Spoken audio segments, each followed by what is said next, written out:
MI, infinite microscopic to macroscopic imaging capability, versus RTI, reflectance transformation imaging capability, by Dr. Ronald Stewart, THD, PhD.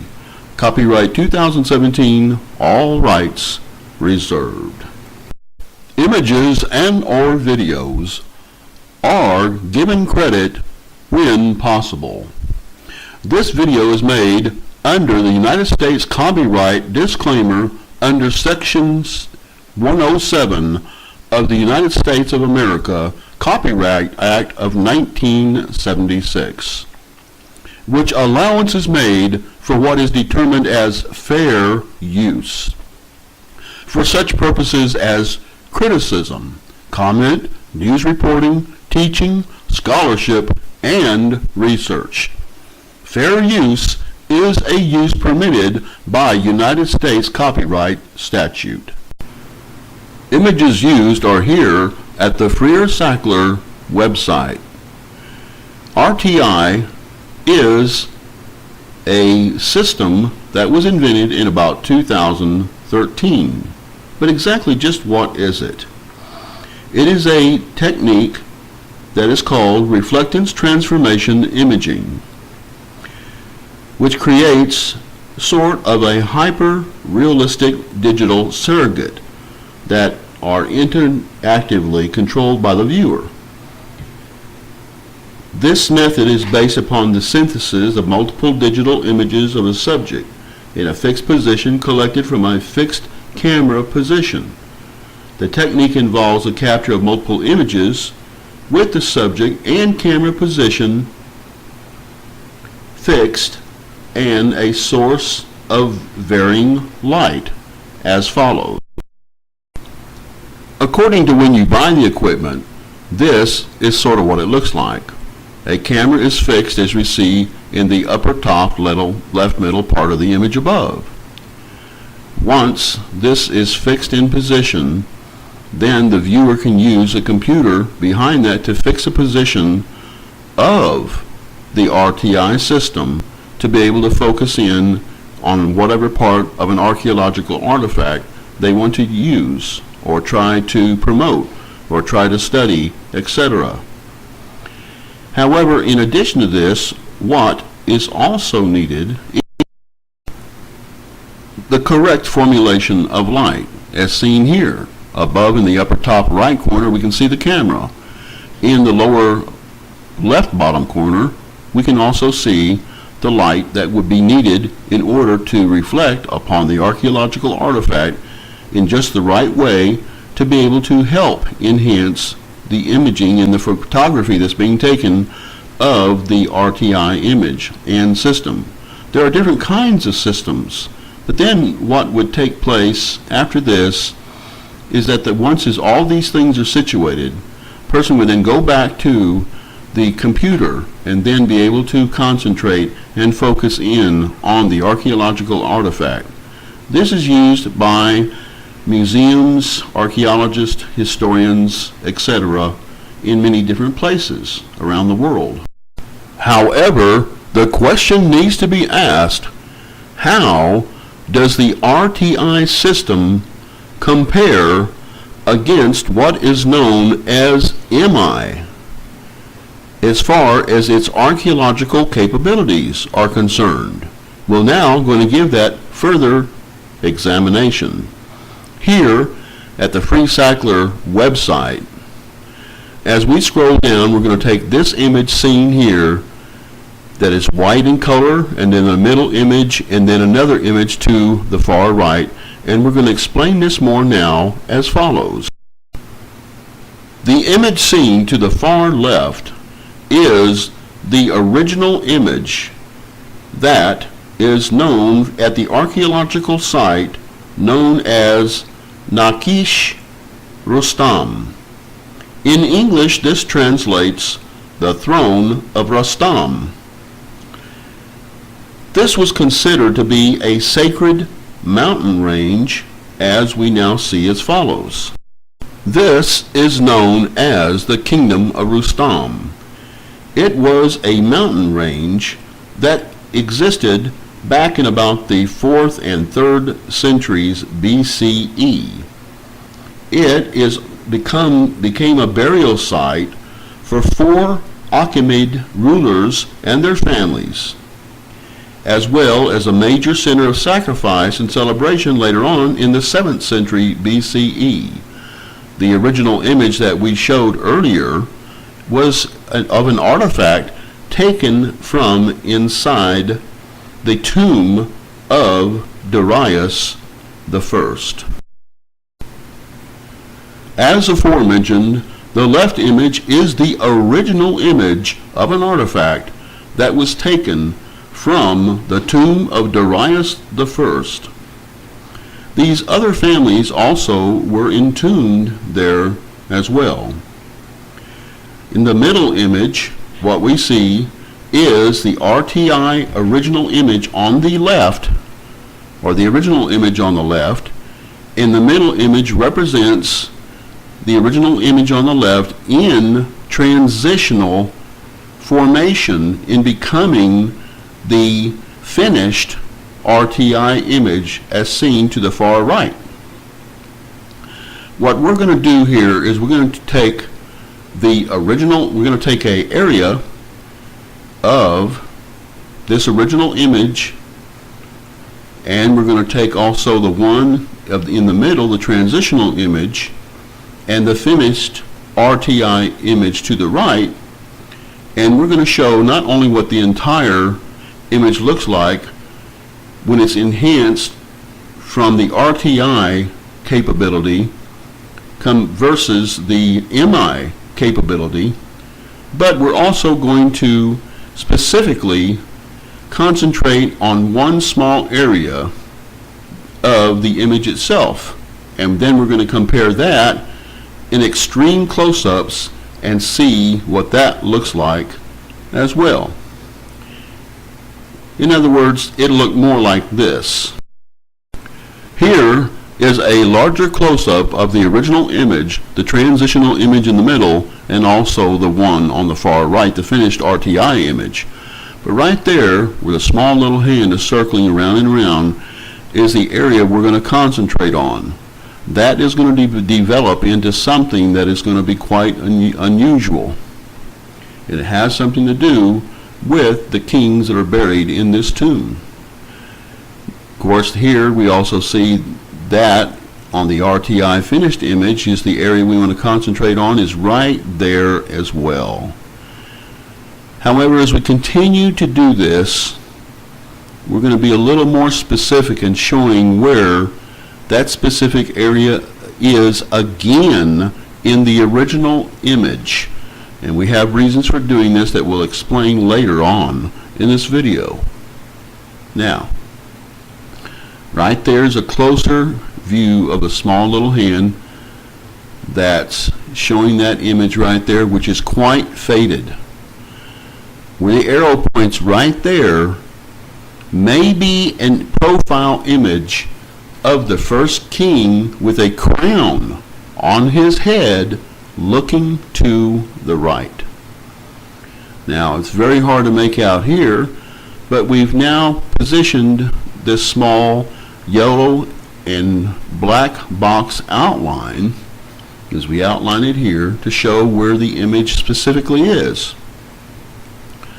Now we're going to go back and forth several times again to show where the specific image of that possible first king may be at in this tomb, the throne of Rustam. This may be the first king of Rustam. Now the idea here is that we're going to enhance this slowly, as we're doing here with the MI technology, and then we're going to get a closer and closer view of this image beginning to develop. It's taking on more and more distinct features of what looks like a possible man right there within the image. The rest of the image is being enhanced as well to where now it looks like a person, possibly with a crown on his head. Now later in this video, we will outline that and we'll compare that again and show. And we'll also compare this with the same area and the same possible man who is there as well. Now we're going to go back and enhance this again real quick, and we're going to show what that king with a crown on his head looking to the right possibly looks like. Within the yellow and black outline, we can now see that image taking on more and more clarity as the resolution becomes higher and higher and higher as well. However, what we're going to do now is take a look at this image, and especially that area right there in black and white. The reason for this is what we want to show and ascertain is that in black and white it acts as a different visual aid to see details and aspects about the image that otherwise may not be seen if just seen in color. Therefore, we're going to enhance the black and white image further, and here we're attaining the focus on the higher resolution image as we see here. And especially the area we want to concentrate right there, that might be the head, face, and crown of possibly, allegedly, the first king of this area, which was the throne of Rusatan.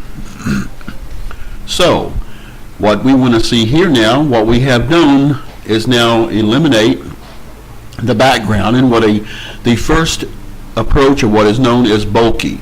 Bokeh is an aesthetic camera option where you can block out the background in either like this, make it blurry, or in black, and you can block out the background around the image in order to make the image look 3D and for it to stand out further.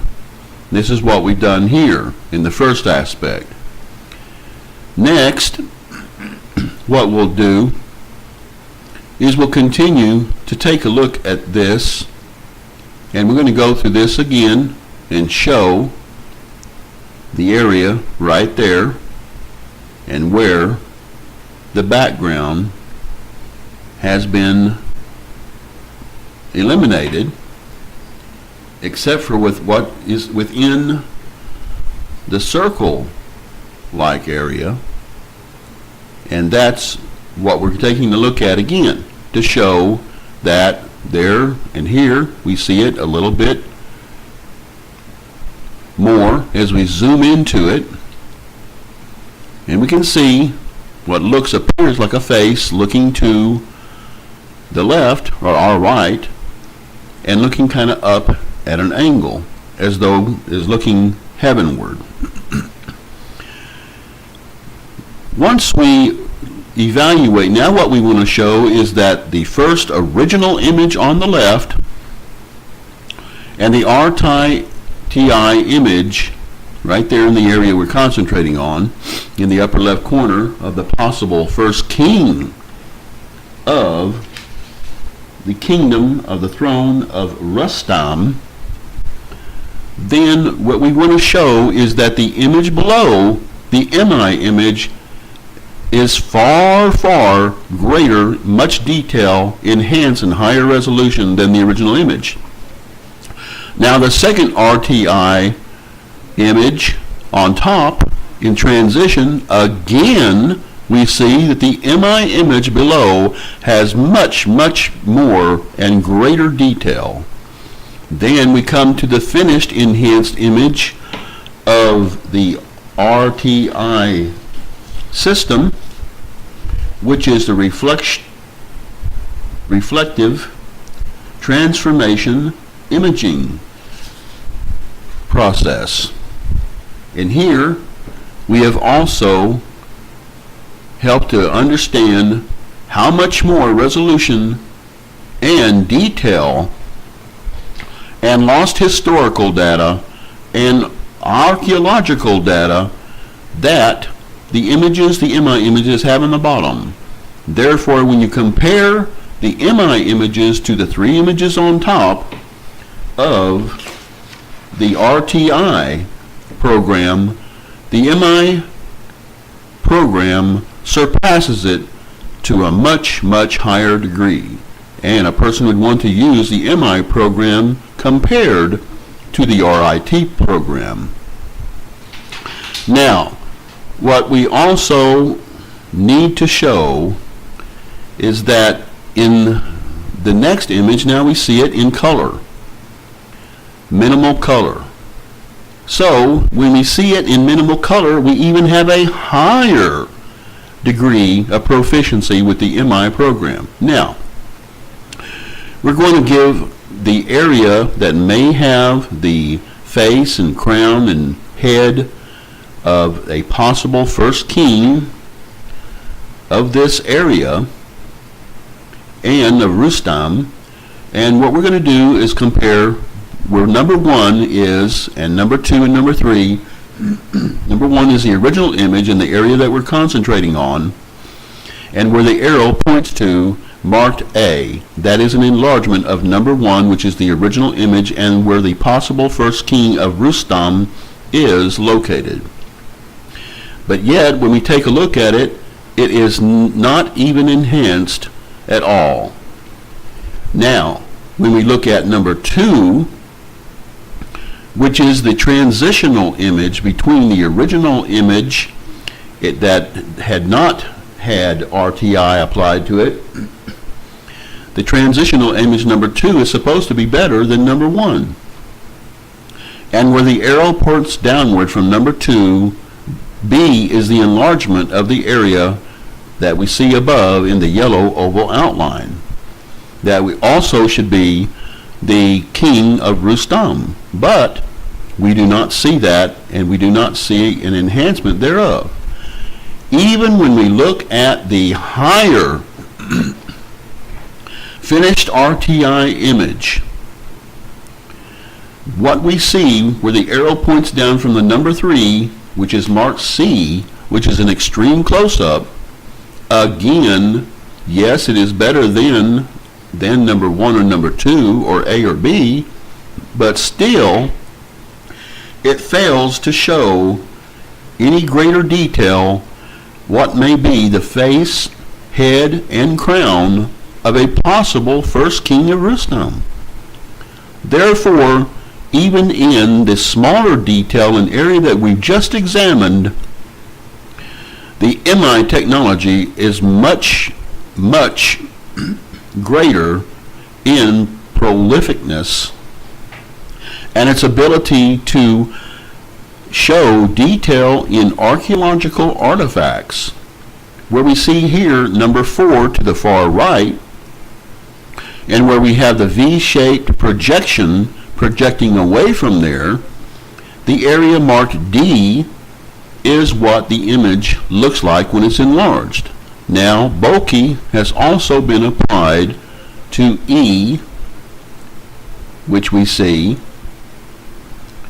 Now, once the bokeh has been applied and the background has been eliminated around the image that we are focusing on, concentrating on, then, of course, we can see the crown, the possible face, and the beard, and the facial features and characteristics anatomically of this part of this image that makes up part of the kings that were entombed and buried here in this tomb, the family of them.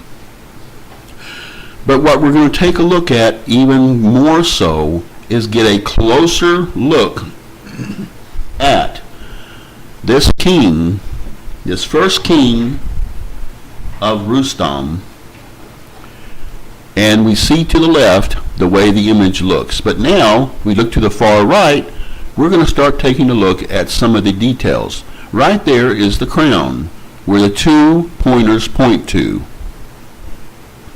There and there. Next, it's the eyes. And slowly we'll be zooming in on this. There's a left eye there, in the right eye there, as they kind of look upward. And the image is it represents a person looking upward and to his left or to our right. Next, we see the nose. Where would he be anatomically on a person's face? Right there. And it points back and forth, back and forth. Next, we will see the mouth and show where it is at right there as well. And below that is the chin beard, or shown in 3 different locations where it'll be pointing to as well, as we see that right now. We thank you for your time in watching this video. Have a great day. Goodbye.